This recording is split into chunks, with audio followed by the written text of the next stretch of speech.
Olha aí, pessoal, aqui no final do vídeo mostrando pra vocês aqui uma escada.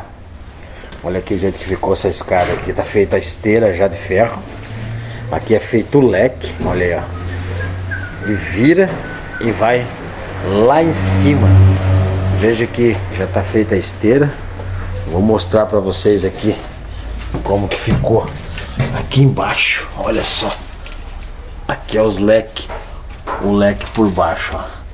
E vai parar lá embaixo, ó. Beleza? Olha aí, ó. Olha como que fica.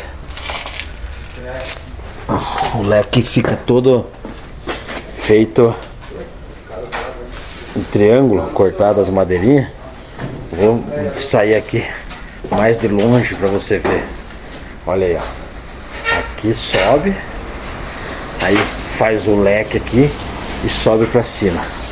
Vou estar saindo aqui pra mostrar pra vocês aí. Olha aqui, ó. Isso subiu. Beleza? Olha aí, ó. Deixa teu like, se inscreva no nosso canal aí.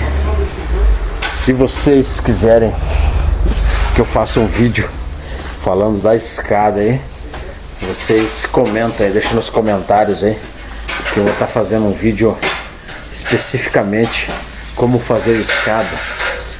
Também, se você quiser participar de um curso que eu tô fazendo aí para fazer escada, vocês deixem nos comentários aí, beleza? Que eu vou estar mostrando para vocês aí como vocês fazerem escada. Ok?